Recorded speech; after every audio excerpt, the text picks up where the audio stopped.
Hallelujah, price lord. ಕರ್ತನಾದ ಯೇಸು ಕ್ರಿಸ್ತನ ನಾಮದಲ್ಲಿ ನಮ್ಮೆಲ್ಲ ಸಹೋದರ ಸಹೋದರನ ವಂದಿಸ್ತಾ ಇದ್ದೇವೆ. 21ನೇ ದಿವಸದ ಉಪವಾಸ ಪ್ರಾರ್ಥನೆಯ 2ನೇ ದಿನದ ಸಂದೇಶಕ್ಕಾಗಿ ನಾವಿವತ್ತು ಧ್ಯಾನವನ್ನು ಮಾಡಿಕೊಳ್ಳೋಣ. ಹೌದು, ಕರ್ತನು ಒಳ್ಳೆಯವನು, ನಮ್ಮನ್ನು ಉತ್ತಮ ರೀತಿಯಾಗಿ ನಡೆಸುತ್ತಾ ಬಂದಿದ್ದಾನೆ. ಇನ್ನು ಮುಂದೆಯೂ ತನ್ನ ಕೃಪೆಯಿಂದ ನಮ್ಮನ್ನು ನಡೆಸುವ ಆತನಾಗಿದ್ದಾನೆ.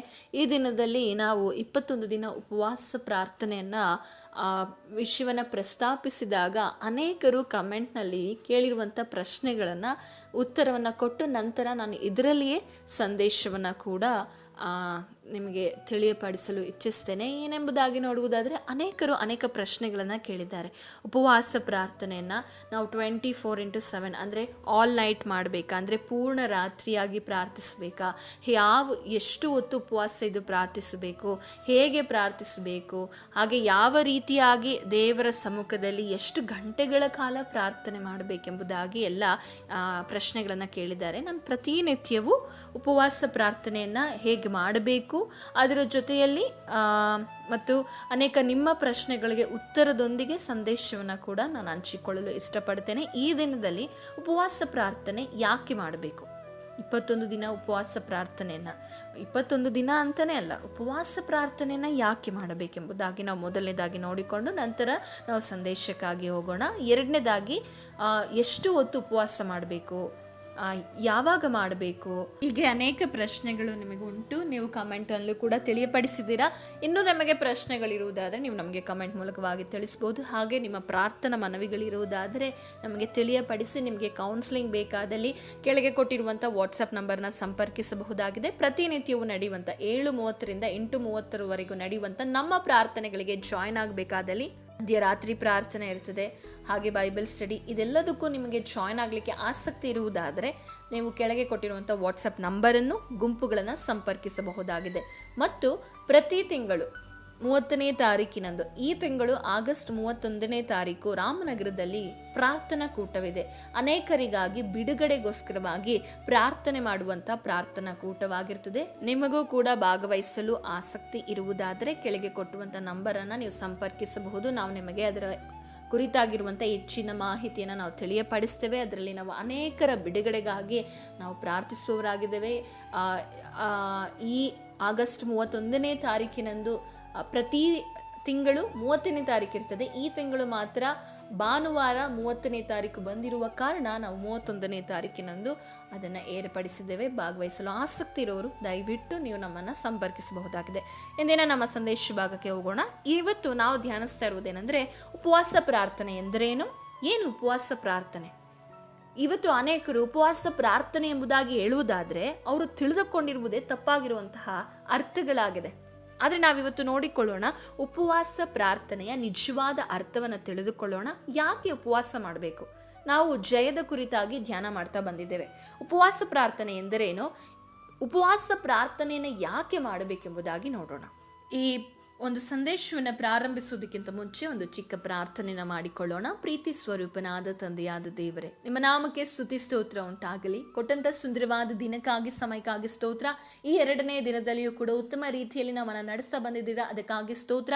ಈ ದಿನದಲ್ಲಿ ಈ ಒಂದು ಸಂದೇಶವನ್ನು ಹೇಳುವಾಗ ಮಾತನಾಡುವುದು ನಾನಲ್ಲ, ನನ್ನ ಸ್ವಂತ ಬುದ್ಧಿ ಜ್ಞಾನದಿಂದಲ, ಪರಿಶುದ್ಧಾತ್ಮನೇ ನೀವು ಮಾತನಾಡಿ ಒಬ್ಬೊಬ್ಬರ ಹೃದಯದಲ್ಲಿ ಕಾರ್ಯ ಮಾಡಬೇಕಾಗಿ ಪ್ರಾರ್ಥಿಸ್ತೇವೆ. ನನ್ನ ಮರೆಮಾಚಿ ನೀವು ಕಾರ್ಯ ಮಾಡಬೇಕಾಗಿ, ನೀವು ಪ್ರಕಟವಾಗಬೇಕಾಗಿ ನಾಮದಲ್ಲಿ ಬೇಡಿಕೊಳ್ತೇವೆ ತಂದೆಯೇ, ಆಮೇನ್ ಆಮೇನ್. ಮೊದಲನೇದಾಗಿ ಉಪವಾಸ ಎಂಬುದಾಗಿ ನಾವು ಏನೆಂಬುದಾಗಿ ನೋಡಿಕೊಳ್ಳೋಣ. ಉಪವಾಸ ಎಂಬುದಾಗಿರುವುದಾದರೆ, ಉಪಹಾರವನ್ನು ತ್ಯಜಿಸಿ ದೇವರೊಂದಿಗೆ ವಾಸ ಮಾಡುವಂಥದ್ದಾಗಿದೆ ಉಪವಾಸ. ನಮಗೆ ಬೇಕಾಗಿರುವಂತಹ ಅವಶ್ಯಕತೆಯನ್ನು ನಾವು ತ್ಯಜಿಸಿ, ಅಥವಾ ನಾವು ತೆಗೆದುಕೊಳ್ಳುತ್ತಾ ಇರುವಂಥ ಅಗತ್ಯವಾಗಿರುವುದನ್ನು ತ್ಯಜಿಸಿ ದೇವರೊಂದಿಗೆ ನಾವು ವಾಸ ಮಾಡುವುದು. ಇದು ಬರೀ ಆಹಾರವನ್ನು ತ್ಯಜಿಸುವಂಥದ್ದನ್ನು ಮಾತ್ರ ಸೂಚಿಸುವಂಥದ್ದಲ್ಲ. ಈ ದಿನದಲ್ಲಿ ಉಪವಾಸ ಮಾಡ್ತೇವೆಂದು ಅನೇಕರು ಉಪವಾಸ ಮಾಡ್ತಾರೆ. ಆದರೆ ಉಪವಾಸ ಮಾಡಿದಂತಹ ನೀವು, ಉಪವಾಸ ಪ್ರಾರ್ಥನೆ ಮಾಡ್ತೇನೆಂಬುದಾಗಿ ತೀರ್ಮಾನ ತೆಗೆದುಕೊಂಡಿರುವ ನೀವು ದೇವರೊಂದಿಗೆ ಸಮಯ ಕಳೀತಾ ಇದ್ದೀರಾ? ಉಪವಾಸ ಪ್ರಾರ್ಥನೆ ಎಂಬುದಾಗಿ ನೋಡುವುದಾದರೆ, ನಮಗೆ ಅಗತ್ಯವಾಗಿರುವಂಥ ಆಹಾರವನ್ನು ನಮಗೆ ತ್ಯಜಿಸಿ ನಾವು ಕರ್ತನ ಸಮ್ಮುಖದಲ್ಲಿ ಸಮಯವನ್ನು ಕಳೀಲಿಕ್ಕಾಗಿ, ಪ್ರಾರ್ಥನೆಯಲ್ಲಿ ಸಮಯವನ್ನು ಕಳೀಲಿಕ್ಕಾಗಿ ನಾವು ಆಹಾರವನ್ನು ತ್ಯಜಿಸಿ ಕರ್ತನೊಂದಿಗೆ ನಾವು ಸಮಯವನ್ನು ಕಳಿಬೇಕು. ಆದರೆ ಈ ದಿನಗಳಲ್ಲಿ ಆಹಾರವನ್ನು ತ್ಯಜಿಸ್ತಾರೆ, ಆಹಾರವನ್ನು ತ್ಯಜಿಸ್ತಾರೆ, ಆದರೆ ಲೌಕಿಕವಾದ ಕಾರ್ಯಗಳನ್ನು ತ್ಯಜಿಸೋದಿಲ್ಲ. ನಮಗೆ ಚಿಕ್ಕಂದಿನಿಂದಲೂ ನಮಗೆ ತಿಳಿಸಲ್ಪಟ್ಟ ಉಪವಾಸ ಪ್ರಾರ್ಥನೆ ಏನೆಂಬುದಾಗಿ ನೋಡುವುದಾದರೆ, ನಮ್ಮ ಮೇಲಿದ್ದಂಥ ನಾಯಕರು ಅವರು ನಮಗೆ ತಿಳಿಸಿ ಕೊಟ್ಟಂತಹ ಬೈಬಲ್ ಪ್ರಕಾರವಾದ ಉಪವಾಸ ಪ್ರಾರ್ಥನೆ ಎಂಬುದಾಗಿ ನೋಡುವುದಾದರೆ, ಉಪವಾಸ ಪ್ರಾರ್ಥನೆ ಅಂದರೆ ಬರೀ ಆಹಾರವನ್ನು ತ್ಯಜಿಸುವುದು ಮಾತ್ರ ಅಲ್ಲ, ನಮ್ಮ ಲೌಕಿಕವಾದ ಕಾರ್ಯಗಳನ್ನು ಕೂಡ ನಾವು ತ್ಯಜಿಸಬೇಕು. ಲೌಕಿಕವಾದ ಕಾರ್ಯಗಳನ್ನು ತ್ಯಜಿಸಿ ಎಲ್ಲ ಕಾರ್ಯವನ್ನು ಬದಿಗಿಟ್ಟು ದೇವರೊಟ್ಟಿಗೆ ನಮ್ಮನ್ನು ನಾವು ಪ್ರತ್ಯೇಕಿಸಿಕೊಂಡು ದೇವರೊಟ್ಟಿಗೆ ಸಮಯ ಕಳೆಯುವುದಾಗಿದೆ ಉಪವಾಸ ಪ್ರಾರ್ಥನೆ. ನಿಮ್ಮ ಲೌಕಿಕವಾದ ಕೆಲಸವನ್ನು ಮಾಡಿಕೊಂಡು, ನಿಮ್ಮ ಕಾರ್ಯಗಳನ್ನು ಮಾಡಿಕೊಂಡು ನೀವು ಉಪವಾಸ ಇದ್ದೇನೆ ಬೆಳಗಿಂದ ಸಂಜೆವರೆಗೂ ಉಪವಾಸ ಇದ್ದು ಪ್ರಾರ್ಥನೆಯಲ್ಲೇ ಸಮಯ ಕಳೀಲಿಲ್ಲ ಅಂದರೆ ಅದು ಯಾವ ಉಪವಾಸವಾಗ್ತದೆ? ಉಪವಾಸ ಏನೆಂಬುದಾಗಿ ನೋಡುವುದಾದರೆ ದೇವರೊಟ್ಟಿಗೆ ಸಮಯ ಕಳೆಯುವಂಥದ್ದು. ಇಂದು ಆಹಾರವನ್ನು ತ್ಯಜಿಸ್ತೇವೆ, ಆದರೆ ನಮ್ಮ ಮೊಬೈಲ್ಗಳನ್ನು ತ್ಯಜಿಸುವುದಿಲ್ಲ. ಇಂದು ಆಹಾರವನ್ನು ತ್ಯಜಿಸ್ತೇವೆ, ಆದರೆ ದೇವರಿಗೆ ಕೊಡಬೇಕಾದ ಸಮಯವನ್ನು ಕೊಡದೆ ಬೇಡವಾದ ಲೌಕಿಕವಾದ ಕೆಲಸಗಳು. ನಮಗೆ ಉಪವಾಸ ಪ್ರಾರ್ಥನೆಯಲ್ಲಿ ಪ್ರಾರ್ಥನೆ ಮಾಡುವಾಗಲೇ ನಮಗೆ ಅನೇಕ ವಿಷಯಗಳು ನಮಗೆ ನೆನಪಾಗುವಂಥದ್ದಾಗಿದೆ. ನಿಮಗೆ ಕೆಲಸ ಮಾಡಬೇಕಾ? ಮುಂಜಾನೆ ಬೇಗ ಎದ್ದು ನಿಮ್ಮ ಮನೆ ಕೆಲಸಗಳನ್ನು, ನಿಮಗೇನು ಕೆಲಸ ಇದೆ ಎಲ್ಲವನ್ನ ಮುಗಿಸಿ ಪ್ರಾರ್ಥನೆಗಾಗಿ ಪ್ರತ್ಯೇಕವಾಗಿ ಉಪವಾಸವಿರುವುದಾದರೆ ಪ್ರಾರ್ಥನೆಗಾಗಿ ನೀವು ಪ್ರತ್ಯೇಕವಾಗಿ ಸಮಯವನ್ನು ಇಡಬೇಕು. ಪ್ರಾರ್ಥನೆಗಾಗಿ ಇಷ್ಟು ಸಮಯ, ಇಷ್ಟು ಸೆಕ್ಷನ್ ಎಂಬುದಾಗಿ ಹಿಡಿದು ನೀವು ಪ್ರಾರ್ಥನೆ ಮಾಡಬೇಕು. ನೀವು ಉಪವಾಸ ಇದ್ದುಕೊಂಡು ಬೆಳಗಿಂದ ಸಂಜೆವರೆಗೂ ಊರುಗಳನ್ನು ಸುತ್ತಿ ಅಥವಾ ಕೆಲಸಗಳನ್ನು ಮಾಡಿ ಉಪವಾಸ ಇದ್ದರೆ ನಿಮ್ಮ ಶಾರೀರಿಕವಾಗಿ ನೀವು ಜಸ್ಟ್ ಡಯೆಟ್ ಮಾಡ್ತಾ ಇರ್ತೀರ ಅಷ್ಟೇ. ಅದರಲ್ಲಿ ಯಾವುದೇ ನಿಮ್ಮ ಆತ್ಮಿಕವಾದ ಬೆಳವಣಿಗೆಯನ್ನು ಕಾಣಲಿಕ್ಕೆ ಸಾಧ್ಯ ಇಲ್ಲ. ಅದಕ್ಕೆ ದೇವರ ವಾಕ್ಯ ಹೇಳ್ತದೆ, ಯೆಶಾಯನ ಪ್ರವಾದನೆಯ ಗ್ರಂಥದಲ್ಲಿ, ಏನು ನಿಜವಾದ ಉಪವಾಸ? ದೇವರ ಸಮ್ಮುಖದಲ್ಲಿ ನಾವು ಕುಳಿತುಕೊಳ್ಳುವಂಥದ್ದಾಗಿದೆ. ಲೌಕಿಕವಾದ ಕಾರ್ಯಗಳನ್ನು, ಲೌಕಿಕವಾದ ಚಿಂತನೆಗಳನ್ನೇ ನಾವು ಮಾಡಿಕೊಳ್ತಾ ನಾವು ನೋಡುವುದಾದರೆ, ಯೆಶಾಯನ ಪ್ರವಾದನೆ ಗ್ರಂಥ 58ನೇ ಅಧ್ಯಾಯಕ್ಕೆ ಬರುವಾಗ 3ನೇ ವಚನ, ನಾವು ಉಪವಾಸ ಮಾಡಿದ್ದೇವೆ, ನೀನು ಏಕೆ ಕಟಾಕ್ಷಿಸುವುದಿಲ್ಲ? ನಮ್ಮ ಆತ್ಮವನ್ನು ಕುಂದಿಸಿಕೊಂಡಿದ್ದೇವೆ, ನೀನು ಗಮನಿಸದಿರುವುದೇಕೆ ಅಂದುಕೊಳ್ಳುತ್ತಾರೆ. ಈಗೋ ನಿಮ್ಮ ಉಪವಾಸ ದಿನದಲ್ಲಿ ನಿಮ್ಮ ದಿನನಿತ್ಯದ ಕೆಲಸವನ್ನು ನಡೆಸಿ ನಿಮ್ಮ ಆಳುಗಳನ್ನು ದುಡಿತ ಕೆಳೆಯುತ್ತೀರಿ. ನೋಡಿ, ದೇವರ ವಾಕ್ಯ ಹೇಳ್ತಾ ಇದೆ, ನಿಮ್ಮ ದಿನನಿತ್ಯ ಕೆಲಸವನ್ನು ನಡೆಸಿ. ಅಂದರೆ ನಿಮಗೆ ಕೆಲಸ ಇದೆಯಾ? ನೀವು ಕೆಲಸಕ್ಕೆ ಹೋಗುವವರಾಗಿದ್ದೀರಾ? ಹಾಗಾದರೆ ದೇವರ ಸಮ್ಮುಖದಲ್ಲಿ ಉಪವಾಸ ಮಾಡಲಿಕ್ಕೆ ನೀವು ಪ್ರತ್ಯೇಕವಾಗಿ ಸಮಯವನ್ನು ಬೇರ್ಪಡಿಸಿಕೊಳ್ಳಿ. ಅದಕ್ಕೆ ನಾನು ನಿಮಗೆ ಮುಂದಿನ ವಿಡಿಯೋದಲ್ಲಿ ತಿಳಿಯಪಡಿಸ್ತೇನೆ. ಕೆಲಸಕ್ಕೆ ಹೋಗುವವರು ಹೇಗೆ ಉಪವಾಸ ಇದ್ದು ಪ್ರಾರ್ಥನೆ ಮಾಡಬಹುದು, ಎಷ್ಟು ಗಂಟೆಗಳ ಕಾಲ ನಾವು ಪ್ರಾರ್ಥನೆಯನ್ನು ಮಾಡಬಹುದೆಂಬುದಾಗಿ ಈ 21 ದಿನ ನಾವು ಸಂಕ್ಷಿಪ್ತವಾಗಿ ಇದರ ಕುರಿತಾಗಿ ನಾವು ಧ್ಯಾನ ಮಾಡೋಣ. ನಾವು ದೇವರ ವಾಕ್ಯ ಹೇಳ್ತಾ ಇದೆ, ನೀವು ನಿಮ್ಮ ದಿನನಿತ್ಯ ಕೆಲಸವನ್ನು ನಡೆಸಿ, ನಾವು ಉಪವಾಸ ಮಾಡಿದ್ದೇವೆ, ನನ್ನನ್ನು ಕಟಾಕ್ಷಿಸು, ನಮ್ಮ ಆತ್ಮವನ್ನು ಕುಂದಿಸಿಕೊಂಡಿದ್ದೇವೆ, ಉತ್ತರ ಕೊಡು ಎಂಬುದಾಗಿ ನೀವು ಹೇಳ್ತಾ ಇದ್ದೀರಾ. ಆದರೆ ನಿಮ್ಮ ಉಪವಾಸ ಪ್ರಾರ್ಥನೆಯಲ್ಲಿ ನಿಮ್ಮ ದಿನನಿತ್ಯದ ಕೆಲಸಗಳನ್ನು, ನಿಮ್ಮ ಆಳುಗಳನ್ನು ನೀವು ದುಡಿಯಕ್ಕೆ ಹೇಳ್ತೀರಾ. ಹಾಗೆ ನಿಮ್ಮ ಉಪವಾಸದ ಫಲಗಳು ವ್ಯಾಜ್ಯ, ಕಲಹ, ಕೇಡಿನ ಗುದ್ದು. ನೋಡಿ, ನೀವು ಉಪವಾಸ ಇದ್ದು ಲೌಕಿಕವಾದ ವ್ಯವಹಾರಗಳನ್ನು ಮಾಡುವಾಗ ನೀವು ಎಲ್ಲಿ ಆತ್ಮನ ಬಲಗಳನ್ನು ಹೊಂದಿಕೊಳ್ತೀರಾ? ಲೌಕಿಕವಾದ ಕೆಲಸಗಳನ್ನು ಮಾಡುವಾಗ ಕೆಲವೊಮ್ಮೆ ವಾದಗಳು ಬರಬಹುದು, ಜಗಳ, ಭಿನ್ನಾಭಿಪ್ರಾಯ.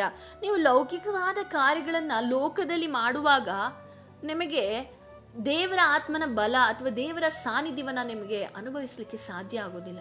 ನೀವು ದೇವರ ಸನ್ನಿಧಿಯಲ್ಲಿ ಇದ್ದುಕೊಂಡು ದೇವರಲ್ಲಿ ಪ್ರಾರ್ಥಿಸಿ ನೀವು ಬಲವನ್ನು ಹೊಂದಿಕೊಳ್ಳುವಾಗ ಮಾತ್ರವೇ ನೀವು ಕರ್ತನಲ್ಲಿ ಉತ್ತರವನ್ನು ಕಂಡುಕೊಳ್ಳಲಿಕ್ಕೆ ಸಾಧ್ಯ. ಹಾಗಾದರೆ ಉಪವಾಸ ಪ್ರಾರ್ಥನೆ ಅಂದರೆ ನಾನು ಕೆಲಸಕ್ಕೆ ಹೋಗಿ ಮಾಡ್ತೇನೆ ಎಂಬುದಾಗಿ ಮಾಡಬೇಡಿ. ಅಕಸ್ಮಾತ್ ನೀವು ಕೆಲಸಕ್ಕೆ ಹೋಗುವವರಾಗಿದ್ದರೆ ಬೆಳಗಿಂದ ಸಂಜೆವರೆಗೂ ನೀವು ಕೆಲಸವನ್ನು ಮಾಡಿ ನನಗೆ ಕೆಲಸದಲ್ಲಿ ರಜೆ ಸಿಗ್ತಾ ಇಲ್ಲ ಎಂಬುದಾಗಿರೋದಾದರೆ ನಿಮಗೆ ರಜೆಗಳಿರುವ ದಿನದಲ್ಲಿ ಉಪವಾಸ ಮಾಡಿರಿ. ನಿಮಗೆ ರಜೆಗಳಿರುವ ಸಮಯದಲ್ಲಿ ದೇವರ ಸಮ್ಮುಖದಲ್ಲಿ ಸಮಯವನ್ನು ಕಳೀರಿ. ಇಂದು ರಜೆಗಳಿರುವ ಸಮಯದಲ್ಲಿ ಅನೇಕರು ಬೇಡವಾದ ಸಹವಾಸಗೊಟ್ಟಿಗೆ, ಬೇಡವಾದ ವ್ಯರ್ಥವಾದ ಕಾರ್ಯಗಳಲ್ಲಿ ಟಿವಿ, ಫೋನ್, ಸಿನಿಮಾ, ಸೀರಿಯಲ್, ಹೀಗೆ ಹೊರಗಡೆ ಎಂಜಾಯ್ ಮಾಡುವಂಥ ಕಾರ್ಯಗಳಲ್ಲಿಯೇ ಸಮಯವನ್ನು ಕಳೀತಾರೆ.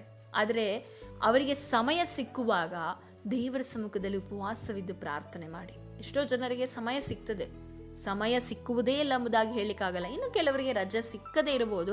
ರಜೆ ಸಿಕ್ಕದೇ ಇರುವವರು ನೀವು ಹೀಗೆ ಮಾಡ್ಬೋದು, ನೀವು ಸಂಜೆ ಸಮಯದಲ್ಲಿ ಉಪವಾಸವಿದ್ದು ಕರ್ತನ ಸಮ್ಮುಖದಲ್ಲಿ ರಾತ್ರಿಯೆಲ್ಲ ಪ್ರಾರ್ಥನೆಯನ್ನು ಮಾಡ್ಬೋದು.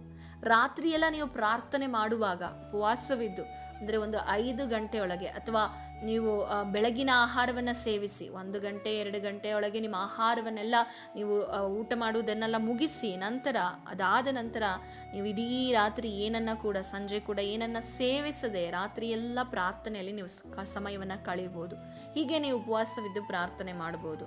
ಅದನ್ನು ಬಿಟ್ಟು ಉಪವಾಸ ಮಾಡ್ತೇನೆ ಎಂಬುದಾಗಿ ಹೇಳಿಕೊಂಡು ಪ್ರಾರ್ಥನೆನೇ ಮಾಡದೆ ದೇವರ ಸಮ್ಮುಖವನ್ನೇ ನೀವು ಸಮ್ಮುಖದಲ್ಲಿ ಸಮಯವನ್ನು ಕಳೆಯದೆ ಉಪವಾಸ ಮಾಡ್ತೀನಿ ಎಂಬುದಾಗಿ ದಯವಿಟ್ಟು ತೀರ್ಮಾನ ತೆಗೆದುಕೊಳ್ಳಬೇಡಿ. ನಂತರ ನಾವು ನೋಡುವುದಾದರೆ ಉಪವಾಸ ಪ್ರಾರ್ಥನೆಯನ್ನು ಯಾಕೆ ಮಾಡಬೇಕಂದ್ರೆ ನೆನ್ನೆ ದಿನದಲ್ಲಿ ನಾವು ನೋಡಿದ್ವಿ, ಜಯವನ್ನು ಕೊಡುವವನು ದೇವರಾಗಿದ್ದಾನೆ. ಶತ್ರುವು ಪ್ರವಾಹದಂತೆ ನುಗ್ಗುವಾಗ ಈ ದೇವರ ಆತ್ಮವು ಅದರ ವಿರುದ್ಧವಾಗಿ ಧ್ವಜವನ್ನು ಎತ್ತುವುದು ಎಂಬುದಾಗಿ ನಾವು ನೆನ್ನೆ ದಿವಸದಲ್ಲಿ ಧ್ಯಾನ ಮಾಡಿದ್ವಿ. ಹಾಗಾದರೆ ನಾವು ಜಯವನ್ನು ಹೊಂದಬೇಕಂದ್ರೆ ದೇವರ ಸಮ್ಮುಖದಲ್ಲಿ ನಾವು ಸಮಯ ಕಳಿಬೇಕು. ಯಾವುದ್ರ ಮೇಲೆ ಜಯ ಹೊಂದೋದು? ಸೈತಾನನ ಮೇಲೆ ನಾವು ಜಯವನ್ನು ಹೊಂದಬೇಕು. ಸೈತಾನನ ಮೇಲೆ ನಾವು ಜಯವನ್ನು ಹೊಂದಬೇಕಂದ್ರೆ ನಮಗೆ ಉಪವಾಸ ಪ್ರಾರ್ಥನೆ ಬೇಕು. ಮಾರ್ಕನು ಬರೆದ ಸುವಾರ್ತೆ 9ನೇ ಅಧ್ಯಾಯ 29ನೇ ವಚನವನ್ನು ಓದಿಕೊಳ್ಳೋಣ. ಈ ಜಾತಿಯು ದೇವರ ಪ್ರಾರ್ಥನೆ ಮತ್ತು ಉಪವಾಸದಿಂದಲೇ ಹೊರತು ಬೇರೆ ಯಾತದರಿಂದಲೂ ಬಿಟ್ಟು ಹೋಗುವುದಿಲ್ಲವೆಂದು ಅವರಿಗೆ ಹೇಳಿದನು. ಹಾಗಾದ್ರೆ ನಾವು ಉಪವಾಸ ಪ್ರಾರ್ಥನೆನ ಯಾಕೆ ಮಾಡಬೇಕಂದ್ರೆ ಸೈತಾನನ ಬಲಗಳನ್ನ, ಸೈತಾನನ ತಂತ್ರಗಳನ್ನ ನಾವು ಜಯಿಸಬೇಕೆನ್ನುವುದಾದರೆ ಉಪವಾಸ ಪ್ರಾರ್ಥನೆಯು ನಮಗೆ ಅಗತ್ಯವಾಗಿರುವಂತದ್ದಾಗಿದೆ. ನಾವು ಸೈತಾನನ ಬಲಗಳನ್ನ ಮುರಿಲಿಕ್ಕೆ ನಮ್ಮ ಸಾಮರ್ಥ್ಯ, ನಮ್ಮ ಶಕ್ತಿಯಿಂದ, ನಮ್ಮ ಜ್ಞಾನದಿಂದ ಸಾಕಾಗೋದಿಲ್ಲ. ದೇವರ ಸಮ್ಮುಖದಲ್ಲಿ ನಾವು ಪ್ರಾರ್ಥನೆಯಲ್ಲಿ ಉಪವಾಸದಲ್ಲಿ ನಿರತರಾಗಿರಬೇಕು. ಇರುವಂತಹ ಪಾಪದ ಲೋಕದಲ್ಲಿ ಪಾಪದನ್ನ ನಾವು ಜಯಿಸಬೇಕು.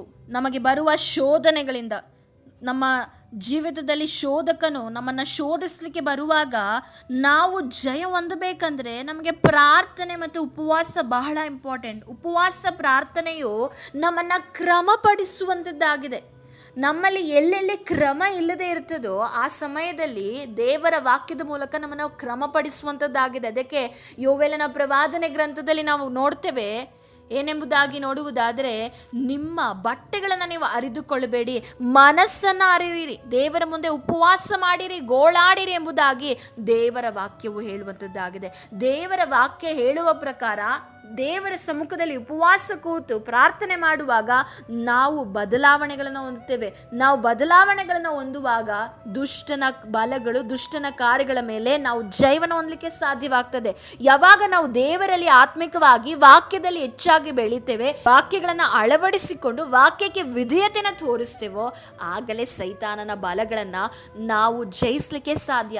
ಯಾಕೆಂದ್ರೆ ವಾಕ್ಯ ನಮ್ಮಲ್ಲಿ ಇರದೆ, ದೇವರ ಸಾನ್ನಿಧ್ಯ ಪ್ರಾರ್ಥನೆಯನ್ನ ನಾವು ಮಾಡದೆ ಸೈತಾನನ ತಂತ್ರೋಪಾಯಗಳನ್ನ, ಸೈತಾನನ ಕೆಡುಕಿನ ಅಗ್ನಿ ಬಾಣಗಳನ್ನ ನಾವು ಗ್ರಹಿಸ್ಲಿಕ್ಕಾಗ್ಲಿ, ಅವನ ವಂಚನೆಗಳನ್ನ ಸೈತಾನ ನಮ್ಮ ಮೇಲೆ ಡೈರೆಕ್ಟ್ ಅಟ್ಯಾಕ್ ಮಾಡೋದಿಲ್ಲ. ನಮ್ಮ ಮೇಲೆ ಕೆಲವೊಮ್ಮೆ ಇಂಡೈರೆಕ್ಟ್ ಅಟ್ಯಾಕನ್ನು ಮಾಡ್ತಾನೆ. ಕೆಲವೊಮ್ಮೆ ಅದು ಪ್ರೀತಿಯ ರೂಪದಲ್ಲಿಯೇ, ಕೆಲವೊಮ್ಮೆ ಅದು ನುಣುಪಾಗಿರುವಂತಹ ರೂಪದಲ್ಲಿಯೇ, ಕೆಲವೊಮ್ಮೆ ಅದು ಹೊಗಳಿಕೆ ರೂಪವಾಗಿರ್ಬೋದು. ಹೀಗೆ ಒಳ್ಳೆಯ ರೀತಿಯಲ್ಲಿ ನಮಗೆ ಮೇಲ್ನೋಟಕ್ಕೆ ಕಾಣಿಸಿದ್ರು, ಆದರೆ ಹಿಂದೆ ಅದು ನಮಗೆ ಶೋಧನೆಯನ್ನು ತಂದು ನಮ್ಮನ್ನು ಪಾಪದಲ್ಲಿ ಬೀಳಿಸಿ ದೇವರಿಂದ ದೂರಪಡಿಸುವಂಥದ್ದೇ ಆಗಿರುವಂಥದ್ದಾಗಿದೆ. ಆದ ಕಾರಣ ನಾವು ದೇವರ ವಾಕ್ಯದಲ್ಲಿ ಅಭಿವೃದ್ಧಿಯಾಗಿ ಬೆಳಿಬೇಕು. ದೇವರ ವಾಕ್ಯದಲ್ಲಿ ಹೆಚ್ಚಾಗಿ ಬೇರೆಯವರೇ ನಾವು ಬೆಳಿಬೇಕು. ನಾವು ದೇವರ ಸಮ್ಮುಖದಲ್ಲಿ ಉಪವಾಸವಿದ್ದು ಪ್ರಾರ್ಥಿಸುವಾಗ ನೀವು ಸೈತಾನನ ತಂತ್ರೋಪಾಯಗಳನ್ನು ಜಯಿಸಲಿಕ್ಕೆ ಅದು ಕಾರ್ಯ ಮಾಡುವಂಥದ್ದಾಗಿದೆ. ಮತ್ತೆ ನಾವು ನೋಡುವುದಾದರೆ ನಾವು ಯಾವಾಗಲೂ ಕರ್ತನ ಕರದಲ್ಲಿರಬೇಕು. ಕರ್ತನ ಕರದಲ್ಲಿರ್ಬೇಕಂದ್ರೆ ಕರ್ತನ ಸಂಬಂಧದಲ್ಲಿರಬೇಕು. ದೇವರು ಯಾವಾಗಲೂ ನಮ್ಮ ಜೊತೆ ಇರ್ತಾರೆ. ನಾವೇ ಆತನನ್ನ ಅನೇಕ ಸಮಯದಲ್ಲಿ ಬಿಟ್ಟು ಹೋಗುವವರಾಗಿರ್ತೇವೆ. ನೀವು ಯಾವಾಗ ದೇವರ ಕೈಯಲ್ಲಿರ್ತೀರೋ ನೀವು ಅವಾಗ ಕಿರೀಟವಾಗಿರ್ತೀರ. ದೇವರ ಕೈಯನ್ನು ಬಿಟ್ಟು, ದೇವರ ಸಮ್ಮುಖವನ್ನು ಬಿಟ್ಟು ನೀವು ದೂರ ಹೋಗುವಾಗ ನೀವು ಮುಳ್ಳಿನ ಕೈಗಳಲ್ಲಿರುವಂಥವರಾಗಿದ್ದೀರ. ಆದ ಕಾರಣ ಎಚ್ಚರವಾಗಿರಿ. ಉಪವಾಸ ಪ್ರಾರ್ಥನೆಯನ್ನು ನಾವು ಮಾಡಬೇಕು. ನಿಮಗೆ 21 ದಿನ ಮಾಡಲಿಕ್ಕೆ ಆಗದೇ ಇದ್ರೂ ಪರವಾಗಿಲ್ಲ, ಅಟ್ಲೀಸ್ಟ್ ತಿಂಗಳಲ್ಲಿ 1 ಬಾರಿ ಆದರೂ, 1 ಹೊತ್ತಾದರೂ ನಿಮ್ಮ ಕುಟುಂಬಕ್ಕಾಗಿ, ನಿಮಗಾಗಿ, ವೈಯಕ್ತಿಕವಾಗಿ ನಿಮ್ಮನ್ನು ಪರೀಕ್ಷೆ ಮಾಡಿಕೊಳ್ಳಿಕ್ಕಾಗಿ, ನಿಮಗಾಗಿ ನೀವು ಕರ್ತನ ಸಮ್ಮುಖದಲ್ಲಿ ಎಷ್ಟು ಸಮಯವನ್ನು ಸ್ಪೆಂಡ್ ಮಾಡ್ತಾ ಇದ್ದೀರಾ? ನೀವು ದೇವರು, ನೀವು ವೈಯಕ್ತಿಕವಾಗಿ ದೇವರೊಟ್ಟಿಗೆ ಎಷ್ಟು ಕಾಲವಾಗಿದೆ ಸಮಯವನ್ನು ಕಳೆದು ಯೋಚನೆ ಮಾಡಿ. ಈ ಕೆಲಸ, ಹೋರಾಟ, ಮಕ್ಕಳು, ಈ ಕುಟುಂಬ, ಈ ಜೀವಿತ ಎಲ್ಲ ಇದ್ದದ್ದೇ. ನಮಗೆ ಪ್ರತಿದಿನ ನಾವು ಸಾಯುವವರೆಗೂ ಇದ್ದದ್ದೇ. ಆದರೆ ನಾವು ಆ ಪರಲೋಕ ರಾಜ್ಯಕ್ಕೆ ಹೋಗಬೇಕು ಎನ್ನುವುದಾದರೆ ನಾವು ಕರ್ತನಲ್ಲಿ ಐಕ್ಯವಾಗಿ ಕರ್ತನಿಗೆ ಸರಿಯಾಗಿ ನಡ್ಕೊಳ್ಬೇಕು. ದೇವರ ಮಾರ್ಗದಲ್ಲಿ ನಾವು ನಡೆಯದೆ, ದೇವರ ಚಿತ್ತವನ್ನು ಮಾಡದೆ ನಾವು ಪರಲೋಕ ರಾಜ್ಯಕ್ಕೆ ಹೋಗ್ಲಿಕ್ಕೆ ಸಾಧ್ಯ ಇಲ್ಲ. ಅದಕ್ಕೆ ದೇವರ ವಾಕ್ಯ ಹೇಳ್ತದೆ, ಯಾರು ತಂದೆಯ ಚಿತ್ತದ ಪ್ರಕಾರ ಮಾಡ್ತಾರೋ ಅವರು ಮಾತ್ರ ಪರಲೋಕ ರಾಜ್ಯಕ್ಕೆ ಸೇರ್ತಾರೆ. ತಂದೆಯ ಚಿತ್ತ ಮಾಡಬೇಕು, ತಂದೆಯ ಚಿತ್ತದಂತೆ ನಾವು ನಡ್ಕೊಳ್ಬೇಕಂದ್ರೆ, ಆತನ ಮಾರ್ಗಗಳಲ್ಲಿ ನಾವು ನಡ್ಕೊಳ್ಬೇಕಂದ್ರೆ ನಮಗೆ ಆತನ ಮಾರ್ಗ ಯಾವುದೆಂಬುದಾಗಿ ಗೊತ್ತಾಗಿ ನಾವು ತಿಳಿದುಕೊಳ್ಬೇಕಂದ್ರೆ ನಾವು ಆತನೊಟ್ಟಿಗೆ ಸಮಯ ಕಳಿಬೇಕು. ನಾವು ಆತನೊಟ್ಟಿಗೆ ಸಮಯ ಕಳೆಯುವಾಗ ಆತನ ಮನಸ್ಸು, ಆತನ ಚಿತ್ತ, ಆತನು ನಮ್ಮ ಮೇಲಿಟ್ಟಿರೋ ಉದ್ದೇಶ ಎಲ್ಲವೂ ನಮಗೆ ತಿಳಿಯ ಬರುವಂಥದ್ದಾಗಿದೆ. ಮತ್ತು ನಾವು ಎರಡನೇದಾಗಿ ಯಾಕೆ ಉಪವಾಸ ಮಾಡಬೇಕಂದ್ರೆ, ನಮಗೊಂದು ಯುದ್ಧ ಇದೆ. ಮೊದಲನೇದಾಗಿ ನಮ್ಮ ಶತ್ರು ಸೈತಾನನಾಗಿದ್ದಾನೆ. ಎರಡನೇದಾಗಿ ನಮ್ಮ ಶರೀರ ನಮಗೆ ಶತ್ರು. ಗಲಾತ್ಯದವರಿಗೆ ಬರೆದ ಪತ್ರಿಕೆ 5ನೇ ಅಧ್ಯಾಯ 17ನೇ ವಚನ ಓದಿಕೊಳ್ಳೋಣ. ಯಾಕೆಂದರೆ ಶರೀರ ಭಾವವು ಅಭಿಲಾಷಿಸುವುದು ಆತ್ಮನಿಗೆ ವಿರುದ್ಧವಾಗಿದೆ, ಆತ್ಮನು ಅಭಿಲಾಷಿಸುವುದು ಶರೀರ ಭಾವಕ್ಕೆ ವಿರುದ್ಧವಾಗಿದೆ. ನೀವು ಮಾಡಲಿಚ್ಛಿಸುವುದನ್ನು ಮಾಡದಂತೆ ಇವು ಒಂದಕ್ಕೊಂದು ಹೋರಾಡುತ್ತವೆ. ದೇವರ ವಾಕ್ಯ ಹೇಳ್ತಾ ಇದೆ, ನಮಗೀಗೊಂದು ಯುದ್ಧ ಇದೆ. ಶರೀರ ನಮಗೆ ಶತ್ರುವಾಗಿದೆ. ನಾವು ಆತ್ಮಿಕವಾಗಿ ಬೆಳೀಲಿಕ್ಕೆ ನಮ್ಮ ಶರೀರಕ್ಕೆ ಇಷ್ಟ ಇಲ್ಲ. ಯಾಕಂದರೆ ವಾಕ್ಯನೇ ಹೇಳ್ತಾ ಇದೆ, ಶರೀರ ಏನನ್ನು ಅಭಿಲಾಷಿಸ್ತದೆ ಅಂದರೆ, ಈ ಲೋಕಕ್ಕೆ ಸಂಬಂಧಪಟ್ಟ ಲೋಕವನ್ನ ಶರೀರ ಅಭಿಲಾಷಿಸ್ತದೆ. ಯಾಕೆ ಲೋಕವನ್ನ ಶರೀರವು ಅಭಿಲಾಷಿಸ್ತದೆ ಎಂಬುದಾಗಿ ನೋಡುವುದಾದರೆ, ಈ ಶರೀರ ಉಂಟಾಗಿರುವುದೇ ಲೋಕದಿಂದಾಗಿದೆ. ಅದಕ್ಕೆ ಈ ಶರೀರ ಬಂದಿರುವಂತಹ ಸ್ಥಳವನ್ನೇ ಅದು ಯಾವಾಗಲೂ ಇಚ್ಛಿಸುವಂಥದ್ದಾಗಿದೆ, ಯಾವಾಗಲೂ ಅಭಿಲಾಷಿಸುವಂಥದ್ದಾಗಿದೆ. ಆದರೆ ಆತ್ಮ ಇದೆಯಲ್ಲ, ಅದು ಪರಲೋಕದಿಂದ ಬಂದಿರುವುದು. ಅದು ಆತ್ಮನಿಂದ ಬಂದಿರುವ ಕಾರಣ ಅದಕ್ಕೆ ಯಾವಾಗಲೂ ಪರಲೋಕ ಸಂಬಂಧಪಟ್ಟ ಕಾರ್ಯಗಳ ಮೇಲೆ ಮನಸ್ಸಿರ್ತದೆ. ಈ ಎರಡು, ಈಗ ಶರೀರ ಮತ್ತು ಆತ್ಮ, ಈ ಎರಡು ಒಂದೇ ಸ್ಥಳದಲ್ಲಿದೆ. ಈ ಒಂದೇ ಸ್ಥಳದಲ್ಲಿ ಇರುವುದರಿಂದ ಒಂದಕ್ಕೊಂದು ಏನು ಮಾಡ್ತದೆ, ಹೋರಾಡುವಂಥದ್ದಾಗಿದೆ. ಈ ಹೋರಾಟದಲ್ಲಿ ನೀವು ಗೆದ್ದು ಕರ್ತನಿಗೆ ಮೆಚ್ಚುಗೆ ಉಳ್ಳ ಮಕ್ಕಳಾಗಿ ನಾವು ಜೀವಿಸಬೇಕೆಂಬುದಾಗಿರುವುದಾದರೆ ಉಪವಾಸ ಪ್ರಾರ್ಥನೆ ಮಾಡಬೇಕು. ಏನು ಈ ಉಪವಾಸ ಪ್ರಾರ್ಥನೆ ಮಾಡುವುದರಿಂದ ಹೇಗೆ ನಾವು ಶರೀರದ ಇಚ್ಛೆಗಳ ಮೇಲೆ, ಶರೀರದ ಕಾರ್ಯಗಳ ಮೇಲೆ, ಶರೀರದ ಅಭಿಲಾಷೆಗಳ ಮೇಲೆ ಜಯವನ್ನು ಹೊಂದಲಿಕ್ಕೆ ಸಾಧ್ಯವಾಗ್ತದೆ ಎಂಬುದಾಗಿ ನಾವು ನೋಡೋಣ. ನೋಡಿ, ಶರೀರ ಭಾವಾಧೀನರು ದೇವರನ್ನು ಮೆಚ್ಚಿಸಲು ಸಾಧ್ಯವಿಲ್ಲ. ದೇವರ ವಾಕ್ಯ ಹೇಳುತ್ತದೆ, ಶರೀರಕ್ಕೆ ಅಧೀನರಾದವರು, ಶರೀರ ಭಾವವನ್ನು ಅನುಸರಿಸುವವರು ದೇವರಿಗೆ ಇಷ್ಟ ಇಲ್ಲ. ರೋಮಪತ್ರಿಕೆಯಲ್ಲಿ ಅದರ ಕುರಿತಾಗಿ ಅನೇಕ ವಾಕ್ಯಗಳನ್ನು ಬರೆಯಲ್ಪಟ್ಟಿದೆ. ಶರೀರವನ್ನು ಅನುಸರಿಸುವವನು ಸಾಯ್ತಾನೆ, ಶರೀರದ ಇಚ್ಛೆಗಳನ್ನು ನೆರವೇರಿಸುವವನು ದೇವರಿಗೆ ಇಷ್ಟ ಇಲ್ಲ. ಶರೀರ ಭಾವಾಧೀನದಲ್ಲಿ ಬದುಕುವವನು ದೇವರು ಅಂತ ವ್ಯಕ್ತಿಯನ್ನು ಮೆಚ್ಚುವುದಿಲ್ಲ ಎಂಬುದಾಗಿ ವಾಕ್ಯ ಹೇಳುತ್ತದೆ. ಹಾಗಾದರೆ ಹೇಗೆ ಈ ಶರೀರದಲ್ಲಿ ನಮ್ಗೆ ಯಾವಾಗಲೂ ಹೋರಾಟ, ಪ್ರಾರ್ಥನೆ ಮಾಡಬೇಕೆಂಬುದಾಗಿ ನೆನೆಸ್ಕೊಳ್ತೇವೆ. ಶರೀರ ಹೇಳ್ತದೆ, ನಿನಗೆ ಆಯಾಸ ಆಗಿದೆ, ಯಾಕೆ ಪ್ರಾರ್ಥನೆ ಮಾಡ್ತೀಯ, ಆರಾಮಾಗಿ ಮಲಗು, ನಿನ್ನ ಶರೀರದ ಬಲಹೀನತೆ ದೇವರಿಗೆ ಗೊತ್ತೆಂಬುದಾಗಿ ಶರೀರ ನಮ್ಮನ್ನು ಏನು ಮಾಡ್ತದೆ, ಪ್ರಾರ್ಥನೆ ಮಾಡದಂತೆ ತಡೆಯುವಂಥದ್ದಾಗಿದೆ. ನಾವು ಪ್ರಾರ್ಥನೆ ಮಾಡಬೇಕೆಂಬುದಾಗಿ, ವಾಕ್ಯ ಓದಬೇಕೆಂಬುದಾಗಿ ಇರ್ತೇವೆ. ಆದರೆ ನಮ್ಮ ಶರೀರ ಫೋನ್ 5 ನಿಮಿಷ ಏನೋ ನೋಟಿಫಿಕೇಶನ್ ಬಂದಿದೆ ನೋಡೋಣ ಎಂಬುದಾಗಿ ಅದರಲ್ಲಿಯೇ 5 ನಿಮಿಷ ಹೋಗಿ 5 ಅವರ್ ಆಗ್ತದೆ. ಹೀಗೆ ಶರೀರವು ನಾವು ಕರ್ತನ ಕಾರ್ಯಗಳನ್ನು ಮಾಡದಂತೆ, ಆತ್ಮಕ್ಕೆ ಸಂಬಂಧಪಟ್ಟಂಥ ಕಾರ್ಯಗಳನ್ನು, ಪರಲೋಕ ಕಾರ್ಯಗಳನ್ನು ಮಾಡದಂತೆ ನಮ್ಮನ್ನು ತಡೆಯುವಂಥದ್ದಾಗಿದೆ. ಇದರ ಮೇಲೆ ಹೇಗೆ ಜಯ ಹೊಂದಬೇಕೆಂಬುದಾಗಿ ನೋಡುವುದಾದರೆ, ಅಷ್ಟು ಮಾತ್ರ ಅಲ್ಲ, ಈ ಶರೀರದ ಇಚ್ಛೆಗಳಿದೆ. ಗಲಾತ್ಯದವರಿಗೆ ಬರೆದ ಪತ್ರಿಕೆ 5ನೇ ಅಧ್ಯಾಯ 19ನೇ ವಚನ ಹೇಳುವ ಪ್ರಕಾರ ಶರೀರ ಭಾವದ ಕರ್ಮಗಳನ್ನು ನಾವು ನೋಡ್ತೇವೆ. ಅವು ಪ್ರಸಿದ್ಧವಾಗಿದೆ. ಅವು ಯಾವೆಂದರೆ ಜಾರತ್ವ, ಬಂಡುತನ, ನಾಚಿಕೆಗೇಡಿತನ, ವಿಗ್ರಹಾರಾಧನೆ, ಮಾಟ, ಅಗೆತನ, ಜಗಳ, ಹೊಟ್ಟೆ ಕಿಚ್ಚು, ಸಿಟ್ಟು, ಕಕ್ಷಭೇದ, ಭಿನ್ನಮತ, ಮತ್ಸರ, ಕುಡುಕುತನ, ದುಂದೌತಣ ಇಂಥವುಗಳೇ. ಇವುಗಳ ವಿಷಯದಲ್ಲಿ ಇಂಥ ಕಾರ್ಯಗಳನ್ನು ನಡೆಸುವವರು ದೇವರ ರಾಜ್ಯಕ್ಕೆ ಬಾಧ್ಯರಾಗುವುದಿಲ್ಲವೆಂದು ನಾನು ಹಿಂದೆ ಹೇಳಿದಂತೆ ಈಗಲೂ ನಿಮ್ಮನ್ನು ಎಚ್ಚರಿಸುತ್ತೇನೆ ಎಂಬುದಾಗಿ ಪೌಲನು ತಿಳಿಸುವುದನ್ನು ನಾವು ನೋಡ್ತೇವೆ. ನಾವು ನಮ್ಮ ಜೀವಿತದಲ್ಲಿ ಮೊದಲನೇದಾಗಿ ನಾವು ಈ ಶರೀರದ ಇಚ್ಛೆಗಳ ಮೇಲೆ ಜಯ ಹೊಂದಬೇಕು. ಹಾಗಾದರೆ ಉಪವಾಸ ಮಾಡೋದ್ರಿಂದ ಹೇಗೆ ನಾವು ಶರೀರದ ಇಚ್ಛೆಗಳ ಮೇಲೆ ನಾವು ಜಯವನ್ನು ಹೊಂದಿಕೊಳ್ಳಬಹುದು ಎಂಬುದಾಗಿ ನಾವು ನೋಡೋಣ. ಮೊದಲನೇದಾಗಿ, ಮನುಷ್ಯನಿಗೆ ಆತ್ಮ, ಪ್ರಾಣ, ಶರೀರ ಇದೆ. ಆತ್ಮ ದೇವರ ಕುರಿತಾಗಿರುವ ತಿಳುವಳಿಕೆಯನ್ನು ನಮಗೆ ಕೊಡುವುದಾದರೆ, ಪ್ರಾಣ ಅನ್ನುವಂಥದ್ದು ನಮ್ಮಲ್ಲಿದೆ. ಆ ಪ್ರಾಣ ನಮ್ಮ ಕುರಿತಾಗಿರುವ ತಿಳುವಳಿಕೆಯನ್ನು ಕೊಡುವಂಥದ್ದಾಗಿದೆ. ಆದರೆ ಶರೀರ ಲೋಕದ ಕುರಿತಾಗಿರುವ ತಿಳುವಳಿಕೆಯನ್ನು ಕೊಡುವಂಥದ್ದಾಗಿದೆ. ನಾವು ಈಗ ಈ ಶರೀರದ ಭಾವದ ಕಾರ್ಯಗಳನ್ನು, ಪ್ರಾಣದ ಈ ಕಾರ್ಯಗಳನ್ನು ನಾವು ಜಯಿಸಬೇಕಂದ್ರೆ ನಮ್ಮ ಆತ್ಮ ಈ ಎರಡರನ್ನು ಮೀರಿ ಬಲವುಳ್ಳದಾಗಿರಬೇಕು. ಈ ಎರಡನ್ನ ಮೀರಿ ಬಲವುಳ್ಳದಾಗಿರುವಾಗ ಮಾತ್ರವೇ ನಾವು ಈ ಶರೀರದ ಇಚ್ಛೆಗಳ ಮೇಲೆ, ಶರೀರದ ಕಾರ್ಯಗಳ ಮೇಲೆ ಜಯವನ್ನು ಹೊಂದಲಿಕ್ಕೆ ಸಾಧ್ಯ. ಅದಕ್ಕೆ ದೇವರ ವಾಕ್ಯ ಹೇಳ್ತದೆ, ಪರಿಶುದ್ಧ ಆತ್ಮನಿಂದ ಅಥವಾ ಪವಿತ್ರ ಆತ್ಮನಿಂದ ನಿಮ್ಮ ದೇಹದ ದುರಭ್ಯಾಸಗಳನ್ನು ನಾಶ ಮಾಡುವುದಾದರೆ ನೀವು ಬದುಕುವಿರಿ ಎಂಬುದಾಗಿ ದೇವರ ವಾಕ್ಯ ಹೇಳ್ತದೆ. ಹಾಗಾದರೆ ನೀವು ಆತ್ಮನಿಂದ ತುಂಬಲ್ಪಡಬೇಕು. ಆ ಆತ್ಮ ಭರಿತವಾದ ಜೀವಿತ ನಿಮ್ಮದಾಗಬೇಕು. ಯಾವ ವ್ಯಕ್ತಿ ಆತ್ಮ ಭರಿತವಾದ ಜೀವಿತವಾಗ್ತದೋ, ಯಾವ ವ್ಯಕ್ತಿ ಆತ್ಮನಿಂದ ತುಂಬಲ್ಪಡ್ತಾನೆ, ಎಷ್ಟು ಅಂದರೆ ಅದು ಮೊಣಕಾಲಷ್ಟಲ್ಲ, ಪಾದದವರೆಗೂ ಅಲ್ಲ, ಸೊಂಟದವರೆಗೂ ಅಲ್ಲ, ಈಜಾಡುವ ಅಳತೆಗೆ ಯಾವ ವ್ಯಕ್ತಿ ತನ್ನ ಜೀವಿತದಲ್ಲಿ ಈಜಾಡುವ ಅಳತೆಯಲ್ಲಿ ಇರ್ತಾನೋ ಆ ವ್ಯಕ್ತಿಗೆ ಮಾತ್ರ ಶರೀರದ ಮೇಲೆ, ಪ್ರಾಣದ ಮೇಲೆ ದೇವರಿಗೆ ವಿರುದ್ಧವಾದ ಕಾರ್ಯಗಳನ್ನು ಅಥವಾ ಶೋಧನೆಗಳನ್ನು ಜಯಿಸಲು ಸಾಧ್ಯ. ನಾವು ನೆನೆಸ್ಕೊಳ್ತೀವಿ, ಯಾಕೆ ನಾವು ಪದೇ ಪದೇ ಸೋಲ್ತಾ ಇದ್ದೀವಿ, ಪದೇ ಪದೇ ಮಾಡಿದ ತಪ್ಪನ್ನೇ ಮಾಡ್ತಾ ಇದ್ದೀವಿ? ಯಾಕೆಂದರೆ ನಮ್ಮಲ್ಲಿ ಇನ್ನೂ ಶರೀರಕ್ಕೆ ಸಂಬಂಧಪಟ್ಟ ಕಾರ್ಯಗಳು ಅಡಕವಾಗಿದೆ. ಆ ಅಡಕವಾಗಿರುವಂಥ ಆ ಕಾರ್ಯದ ಮೇಲೆ ನಾನು ರಕ್ಷಣೆ ಹೊಂದಿದ್ದೇನೆ, ಪ್ರಾರ್ಥನೆ ಮಾಡ್ತೀನಿ, ಉಪವಾಸ ಮಾಡ್ತೀನಿ, ಎಲ್ಲ ಮಾಡ್ತಾ ಇದ್ದೇನೆ. ಆದರೆ ಯಾಕೆ ನಾನು ಇನ್ನೂ ಆ ಪಾಪವನ್ನು ಬಿಡ್ಲಿಕ್ಕೆ ಸಾಧ್ಯ ಆಗ್ತಿಲ್ಲ? ಯಾಕೆ ಆ ಪಾಪದಿಂದ ಹೊರಗೆ ಬರ್ಲಿಕ್ಕೆ ಸಾಧ್ಯ ಆಗ್ತಾ ಇಲ್ಲ ಅಂದರೆ ನೀವಿನ್ನೂ ಆತ್ಮಭರಿತರಾಗಿಲ್ಲ. ನಿಮ್ಮ ಆತ್ಮಿಕ ಜೀವಿತ ಎರಡರನ್ನು ಮೀರುವಷ್ಟು ಅಳತೆಗೆ ನೀವಿನ್ನೂ ಬಂದಿಲ್ಲ. ನೀವು ಯಾವಾಗ ಆತ್ಮನಿಂದ ತುಂಬಲ್ಪಡ್ತೀರೋ, ಆತ್ಮಭರಿತರಾಗ್ತಿರೋ, ಸೈತಾನನು ಕೂಡ ಆತ್ಮಭರಿತರಾದಂತಹ ವ್ಯಕ್ತಿಗಳನ್ನು ಆತ್ಮಭರಿತರಾಗಿ ಆತ್ಮನಿಂದ ತುಂಬಲ್ಪಟ್ಟು ಫಿಲ್ಡ್ ವಿತ್ ಹೋಲಿ ಸ್ಪಿರಿಟ್, ಯಾರು ಪರಿಶುದ್ಧಾತ್ಮನಿಂದ ತುಂಬಲ್ಪಟ್ಟು ಜೀವಿಸ್ತಾರೋ ಅಂಥ ಜೀವಿತವನ್ನು ಮಾತ್ರವೇ ಎಲ್ಲ ಶೋಧನೆಗಳನ್ನು, ಪಾಪಗಳನ್ನು ಜಯಿಸಲಿಕ್ಕೆ ಸಾಧ್ಯ.